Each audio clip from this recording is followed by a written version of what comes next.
Attorney Ricky Tumutorgo, nagtataguyod ng katotohanan, nakikipaglaban para sa bayan.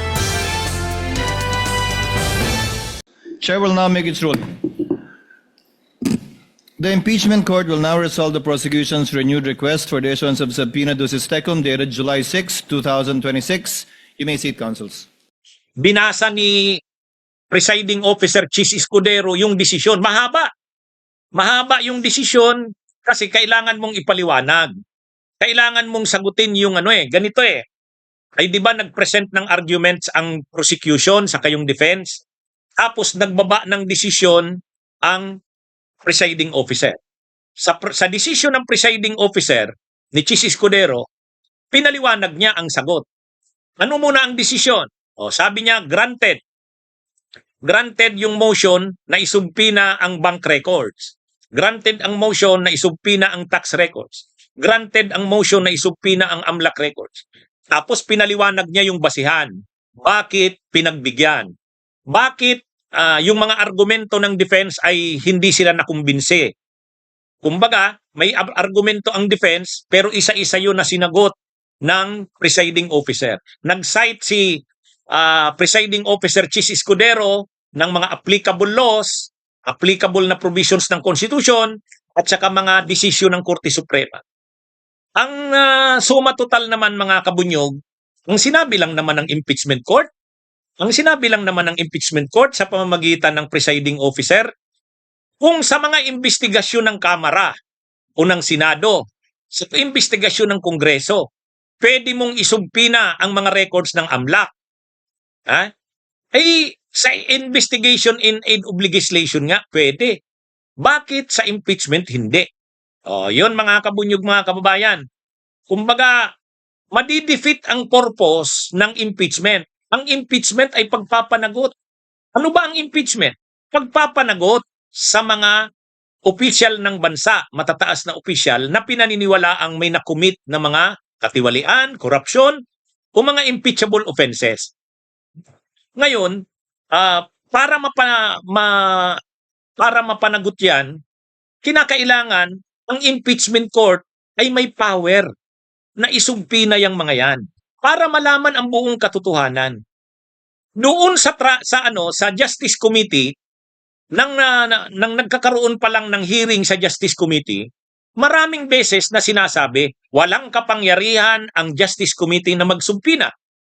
Pero ito, korte na ito, hindi na ito yung Justice Committee. Impeachment court na ito. Kaya, kumbaga, kung doon sa Justice Committee, hindi naman pinag-usapan ng detalyado yung mga bank records, tax returns, AMLAC records, yung present doon na AMLAC records, general lang naman yun pangkalahatan yun Pero yung detalyado niyan, at totoo talagang mga records na galing sa AMLAC, at saka yung mga records sa bangko, hindi naman sinumpina kasi nga, ang issue noon, walang kapangyarihan daw ang Justice Committee na magsumpina. Pero ito, impeachment court na ito. Alam nga namang impeachment court, wala pa rin kapangyarihan ng ganon. So sabi ni presiding officer Chis Escudero, sinite niya yung maraming jurisprudence na ang impeachment court ay hindi pwedeng pagkaitan ng kapangyarihan na yan. May kapangyarihan yan para malaman talaga ang buong katotohanan. May mga bagay lang na hindi igrinan ng presiding officer o ng impeachment court. At ano yon? Yung records ng dalawang law firms. Parang yung SGB yata yun at saka yung kumbaga yung mga law firms, hindi naman saklaw yun. Saka may dalawang corporate entities na hindi. Kumbaga, hindi naman saklaw na yon. Kasi, ang mga law firms na yon hindi nasakop ng impeachment. Yan lang naman yung hindi pinagbigyan. Kasi, ang sabi naman ng impeachment court, wala namang connection na yung mga law firms na yon at saka yung dalawa pang corporate entities. Pero yung mga ari-arian, assets, bank records, AMLAC records, income tax returns ni Sara Duterte at ni Mans Carpio mula 2007. Bakit pinayagan mula 2007? Ay siyempre gusto mong makita paano lumaki ang yaman ni Sara Duterte at ni Mans Carpio. Nung 2007 ilan? Nung 2010 ilan? 2013, 15, 17, 18, 22. Oh, ay siyempre ang gusto mong makita yung unexplained wealth, yung hindi maipaliwanag na paglubo ng yaman. So gusto mong tingnan ngayon kailan nagsimula? Oh, 2007, ilan ang yaman niya? 2010 ilan na? 2013. Oh, yan yung ano, kaya sabi ng presiding officer, importante rin makita yung nakaraan eh. Hindi naman pwede na ang titingnan mo yung panahon lang na Vice President na si Sara Duterte. Oh. Kaya mga kabunyog, mga kababayan, dahil nag-decide na ang presiding officer, si Chis Escudero, hindi na kailangan magbutuhan ang mga senador. Magbubutuhan lang ang mga senador kung may mag-motion, may mag-question. Halimbawa, kung question yung desisyon ng chair, ng presiding officer, magdi-divide ng impeachment court. Magbubutuhan. Pero hindi naman eh. Kahit naman magbutuhan, mananalo pa rin doon yung mayorya.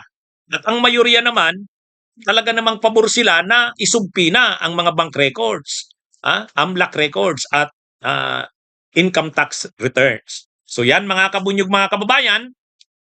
So napakagandang balita po nito. Mga kabunyog, mga kababayan, ito po ay malinaw na tagumpay ng prosecution at ng bayan. Kaya at least ngayon pa lang, mga kabunyog, ang pag-present ng mga bank records, AMLAC records at income tax returns ay mangyayari yan doon pa sa last na article of impeachment, yung unexplained wealth. Next week, ngayong week pala, ngayong week, ang pagsalang kay Matibag tungkol pa rin yan sa grave threat. Siya ang huling witness doon. Pagkatapos kay Matibag, ipipresent na yung mga land bank officials. Pero yung mga land bank officials, tungkol yan sa confidential fund. So confidential funds muna ang unang pag-uusapan. Next week, pwedeng confidential funds pa din ang issue. Pagkatapos ng confidential funds, yung bribery, yung panunuhol sa mga officials ng DepEd. Pagkatapos, yung huli na, yung last na, yung tungkol na sa unexplained wealth, yung hindi maipaliwanag na yaman ni Sara Duterte at ni Mans Carpio. Doon na ngayon ilalabas ang mga bank records, AMLAC records at saka income tax records. Bakit ngayon dinesisyon na kaagad? Samantalang hindi pa naman pala ipipresent yan sa ngayon para makapaghanda na ang lahat. Para makapaghanda na. Mas maganda nga ito dahil ngayon pa lang alam na natin na na ipipresent yung bank records. Ay di ba kasi noon ipipresent ba ang bank records o hindi? Ay noon hindi natin alam kung anong desisyon ng impeachment court. Ngayon alam na natin. May desisyon na si presiding officer Chis Escudero. At ang desisyon niya, payagan na isumpi na ang mga bank records, tax records at AMLAC records. O yan na mga kabunyog. Kaya napakagandang balita nito, napakagandang desisyon nito. Okay? Bumawi si Chis, ano? Bumawi si Chis. Yung dating record ni Chis, mga kabunyog, ay 'di ba marami sa atin nagre-react noong panahon. Dati nagre-react nung ginawa noon ni Chis Escudero, forthwith. Forthwith. Noon talagang galit ang taong bayan kay Chis Escudero dahil sa desisyon niya na forthwith. At least ngayon, itong desisyon ni Chis, ito nga hindi ito desisyon ng hindi na nagbutuhan ang mga senator judges eh. Kasi magbubutuhan lang naman ang senator judges kung hindi kumbinsido sa desisyon ng presiding officer. Wala namang nagawa na sila Cayetano eh. Kasi kahit naman magbutuhan, mag-divide ng house, magbutuhan, matatalo rin naman sila eh. Kaya ito mga kabunyog, mga kababayan, saludo tayo sa pagkakataong ito kay Chis Escudero. Yung mga panahon na si Chis ay mali ang mga ginagawa, pinupuna natin. Pero ngayon naman, na maganda naman ang kanyang mga ginagawa at desisyon, pinupuri din natin. Ganun naman tayo. Kung tama at maganda, makatarungan ang mga ginagawa at desisyon, suportahan natin. Kung hindi makabayan, hindi tama, unahin natin. Ganun po naman tayo, mga kabunyog, mga kababayan. Magandang araw sa inyong lahat. Mabuhay po tayo.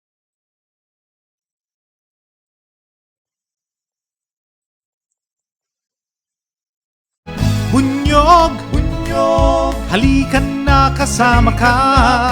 Bunyog, kapag buklod ay may pag-asa. Luzon, Visayas, Mindanao, isa ang pananaw. Sa bagong Pilipinas ang bunyog isisigaw. Bunyog.